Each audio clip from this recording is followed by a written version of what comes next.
The film begins with a powerful theme of Bernard Herrmann. Herrmann and Robert Wise both worked on Citizen Kane together, so I'm sure that even if that wasn't a factor in getting the job, Wise knew that Herrmann was someone who could deliver. The opening score is very much of its time. It similarly calls to mind the opening Alien score for Forbidden Planet a few years later. But while that was establishing an alien atmosphere, this shifts about a bit, having a sense at times of being alien, but other times of being epic, and still other times of anticipation. Quickly, an approaching craft draws the attention of both the U.S. and British radar stations, and the news is soon all over the world. While the primary focus will be on America, the sentiment of the film is about humanity, not about the United States alone. Probably the most central theme of the work is showing how small and petty many of our divisions and motivations are. To add to the verisimilitude, many of the broadcasters we see are actual news broadcasters that were known to the audience at the time. This then allows for the arrival of the flying saucer to be regarded with the appropriate tension, rather than being something outrageous. The full gravity of this encounter is imparted to the audience by trying to make everything around it seem more real. The flying saucer lands in a baseball field in Washington, D.C., and the authorities quickly scramble, both to cordon off the area and to spread word not to give in to hysteria. Yet we quickly see the military not only has the ship surrounded, but many with their weapons in position to open fire at a second's notice. This will highlight how the film flips the script. It's not a flying saucer that has brought war to a peaceful Earth. It's Earth preparing war against a peaceful flying saucer. A ramp extends and a door opens, allowing Klaatu to emerge in his spacesuit and approach, while an anxious crowd watches. In keeping with the universality of the theme, there are people of color visible in numerous crowd shots. These events are for the whole of humanity, and the camera demonstrates to us that the human reaction is one of curiosity and apprehension regardless of racial details. That apprehension causes one fool to overreact when Klaatu pulls out a device, shooting both the device and Klaatu himself. While the lieutenant in charge tries to decide what to do, the robot Gort emerges, causing the crowd to flee in terror. Gort destroys the weapons of many of the soldiers, which includes tanks and artillery, although so far no human lives are lost. And it turns out the object wasn't a weapon. It was merely a means to observe life on other planets, probably so that the president could understand the galactic community and thus be more persuasive to the other leaders. Instead, Klaatu must be brought to a hospital to be treated, and he speaks to a member of the cabinet. Klaatu says that he comes from 250 million miles away, which places him somewhere in the solar system, although it could be that Klaatu launched from a satellite or mothership that was placed relatively nearby to have time to study the Earth first. The subject naturally drifts to the reason for his landing, which Klaatu says he'd be happy to share, but only with representatives from all the nations of the world. Klaatu dismisses Cold War concerns as petty squabbles of no interest to him, to again make clear that in contrast to so many other works, America and the world are not being considered to be one and the same. His words are also interesting in light of America's history of military isolationism, only to find it having finished a global war and now entering into another one in Korea. Klaatu doesn't seem to be suggesting that isolation is preferable. It can easily be seen as, I came here to tell you the facts, not to provide fuel for your irrational paranoia. But in light of the circumstances around the making of the film and of the time frame in which it was made, it wouldn't be totally out of bounds to suggest this subtext, that America needs to learn to mind its own business. I will not speak with any one nation or group of nations. I don't intend to add my contribution to your childish jealousies and suspicions. The military attempts to see what can be learned from the ship and Gort, but with no success using any kind of cutting tool. As for Klaatu himself, he appears fully human inside and out, although apparently his life expectancy is almost twice that of ours. For the purposes of the story, making him appear human was a necessity, but making him so under the hood, yet having biological and technological knowledge beyond us, shows that these are things that we ourselves could be capable of.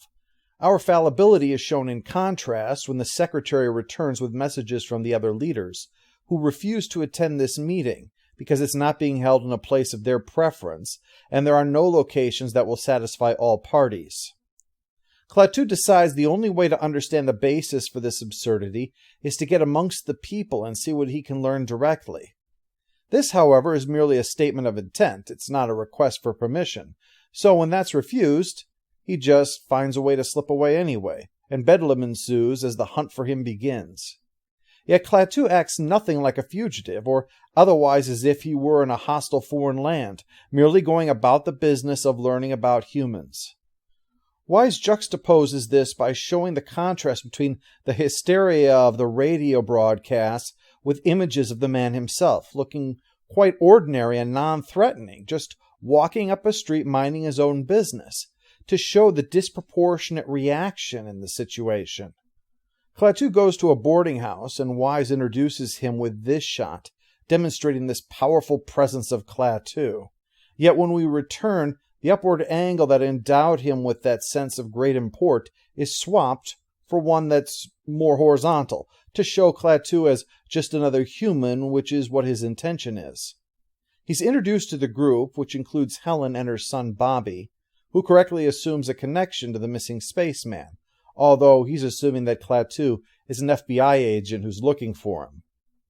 At breakfast, the man on the radio refers to the Klaatu situation, and the man himself is visibly uncomfortable at the ranting that presumes that they should err on the side of caution and locate and destroy the spaceman, though it is uncertain whether his discomfort is specifically at being the target of such mindless primitive hatred, or if it is merely the fact that it still exists in these people. It's a worrying thing to concentrate as much power as a modern society has, with driving instincts for destruction and rage. Hatred must be a precious thing that we will go so far to preserve it. When the radio is turned off, a debate breaks out between Helen and one of the other boarders when she questions the assumption the spaceman is up to no good, and his wife thinks that he actually is a Russian. Klaatu will soon say on the air to a passing reporter that what worries him in all of this is when people substitute fear for reason, which adequately describes this enterprise, as well as reflecting upon the Cold War that the film is criticizing, that the fear of a communist threat was doing more to harm America's values than the communists themselves were. The matter is tabled thanks to the arrival of Tom, Helen's extremely serious boyfriend, who was hoping that the day would just be for the two of them, and not with Bobby. So Klaatu offers to look after the boy for the day. This kind of thing being quite common at the boarding house, apparently. This allows Bobby to show Klaatu around, first to Arlington where his father, killed in the war, is interred. Klaatu is clearly affected by the sight of so many dead, seeing that where he comes from there are no wars. But this is soon contrasted when he is taken to the Lincoln Memorial and is impressed by the words of the Gettysburg Address, which contains the message that we must not allow those who have perished in war to have died in vain, and a counterpoint to the other words from Lincoln's second inaugural address which are in the memorial, which provide perspective on those words: to do all which may achieve and cherish a just and lasting peace among ourselves and with all nations. This shows Klaatu that even those who would lead into war do so only with regret and in the hopes that victory will bring a greater peace, and this inspires him to find an ally on this planet who might share this sentiment. Bobby says that the smartest man he knows of would be Professor Barnhart, whom Klaatu had been reading about in the paper. Klaatu decides to speak with him, and so leaves a message by solving part of a calculation on his blackboard that was clearly troubling him. It must have been good, since someone is sent to find the mysterious carpenter to bring him back to see the professor. Barnhart is a famous wild-haired physicist, clearly a stand-in for Albert Einstein. Klaatu reveals his true identity, and Barnhart soon sends the military man away with assurance that it's fine, instead of turning Klaatu in. This allows Klaatu to cut to the chase. The other worlds have left Earth alone to fight amongst itself, since it couldn't affect anyone else. But now that humanity has atomic power and is working on space travel, this is no longer the case. and since it represents a danger to other planets, Earth itself is now in danger. Klaatu, for all his smiles, says that violence seems to be the only thing that will get people's attention. Barnhard is the last hope to avoid something like that. Barnhard suggests a gathering of the finest minds around the world, and Klaatu can give his message to them, preceded by a demonstration of his power that will at once affect the whole world, and yet not actually harm anyone. It's actually hard to even imagine that Klaatu could harm anyone. He's polite, he's remarkably patient. Rennie gives the character the perfect benevolent alien approach. Childlike appreciation of things on one hand, but naivete has been replaced with wisdom. Rennie's performance makes Hugh Marlowe's already weak performance as Tom look all the more anemic when they're on screen together. Tom is not a part that requires heavy lifting, but it is probably the most notable blight on the film. Most of the time he sounds like he's doing the table reading rather than the final performance.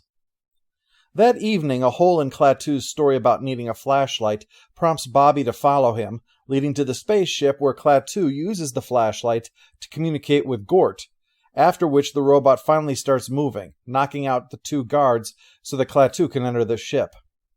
The interior was designed in collaboration with the architect Frank Lloyd Wright, though the degree of the then 82-year-old Wright's involvement has been debated over the years.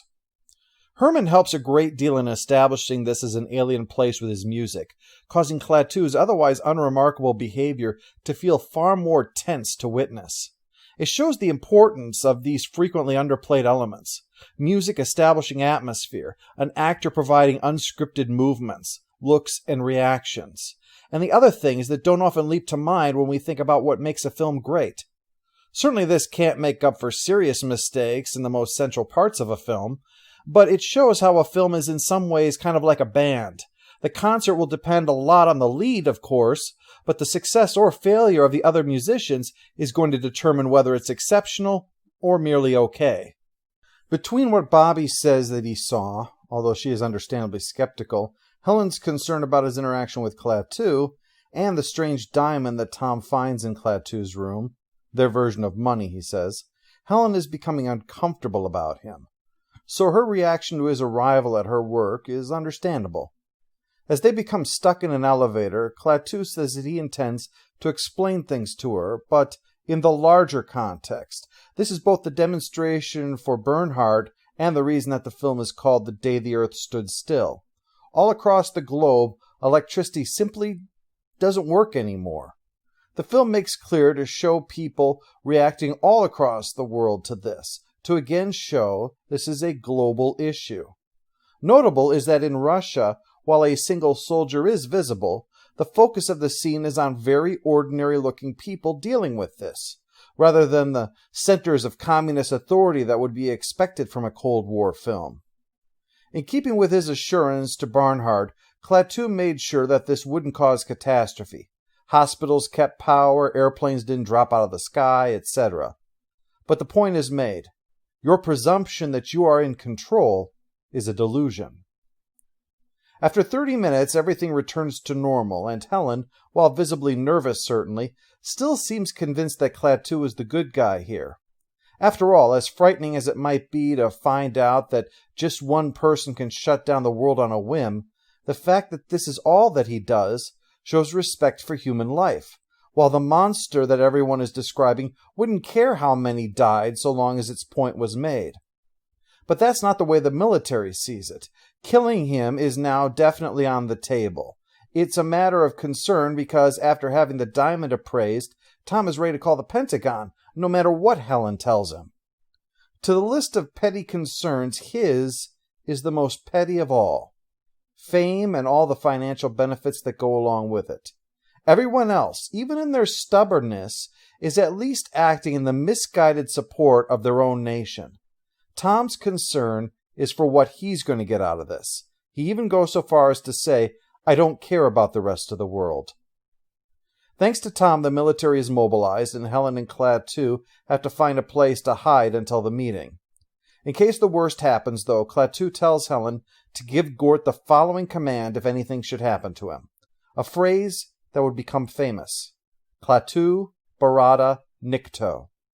From a plot device in Army of Darkness, to a code name for a bad guy in Jimmy Neutron, to an inside joke in Return of the Jedi that has now left canon a species referred to as the Nikto, the phrase's brevity and construction, giving it a cadence with its 2-3-2 syllable construction, combined with its repetition to ensure that Helen remembers it exactly, makes it a rare case that the most famous and memorable line in a film is 3 made-up words.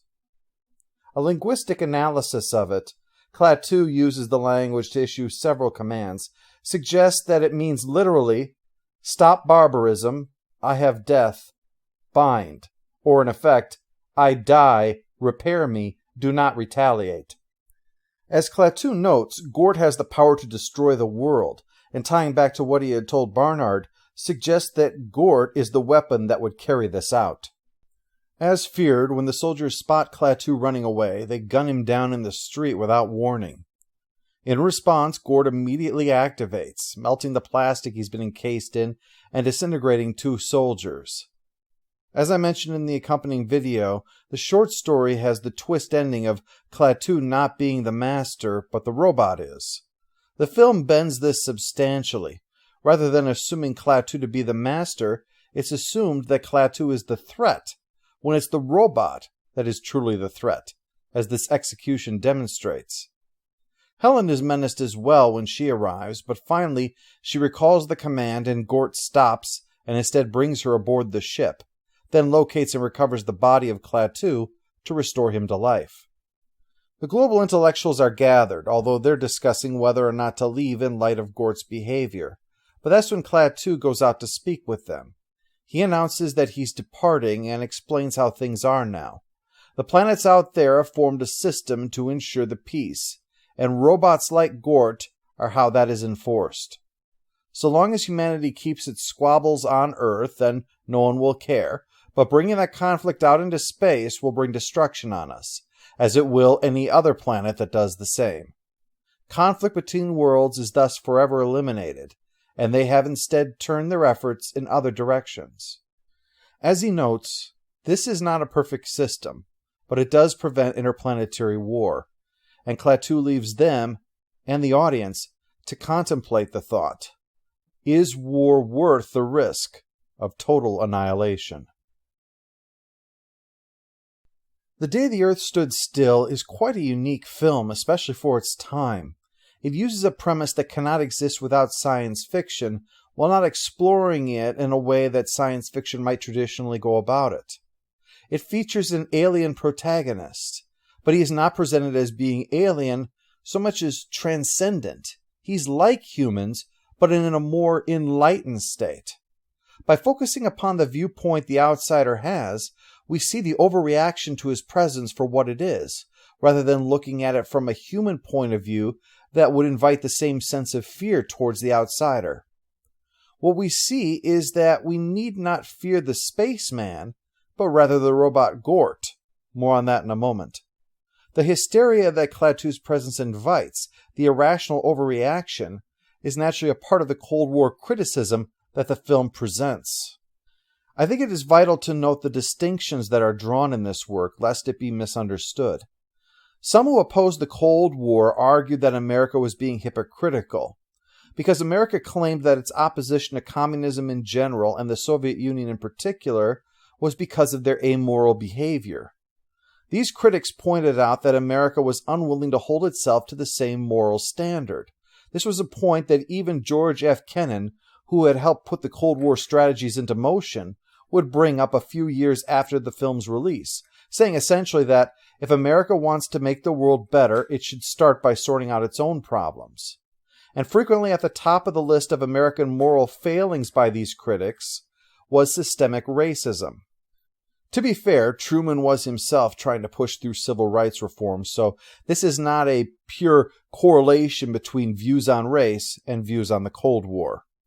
But the point is that the film notably includes people of color. The shots are framed so that they are prominent in those shots, not merely distant background characters, intent on showing inclusiveness rather than oppression. The African Americans in the crowd are treated as nothing different than others who have come to gawk in wary curiosity.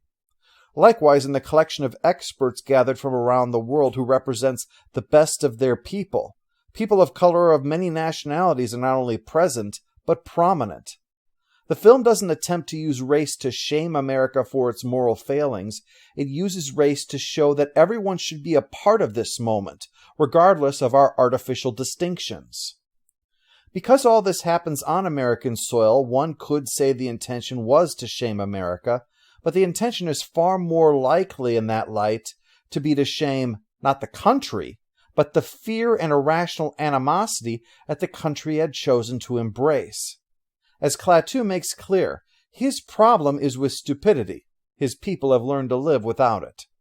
While it would be unreasonable to expect us to achieve that anytime soon, trying to allow our empathy rather than our animosity to stop presuming the worst about people and put them under a microscope for signs that they are not doctrinally pure is certainly something that's within our means. It requires the courage of those who have the public ear to set the example rather than feeding the masses the hatred that they crave. The film isn't saying the problem is with opposing communism. Rather, it's the famous saying by Nietzsche about those who fight monsters becoming monsters. Your goal may be laudable, but your methods are deplorable. I've repeatedly mentioned Klaatu bringing a message of peace, and yet some might argue that it was a threat of annihilation. This comes down to whether you view Klaatu's words as a threat or as a warning. I say the latter, because Klaatu's point is that the robots do not answer to anyone. They act on their own initiative. Gort has come to be either a demonstration or as a bodyguard, but in either case, Gort is the threat. It will be Gort and those like him that annihilate the world if we break the peace. But Gort can be considered an avatar of war itself. The reason that nuclear war and the term World War III are frequently used interchangeably is that it's unthinkable that a third world war could happen that doesn't include nuclear weapons. If the end result of war is the annihilation of the world, what's the difference if it's done by nuclear weapons or alien robots? And if Gort is thus the symbol of how war can be our undoing, then the terror that he brings through the film is the terror of war itself, much like Godzilla likewise being a symbol of the terror of atomic weapons. So that is why Klaatu is bringing a message of peace, even if it's wrapped in this particular package, because that message is war worth the price you might pay for it?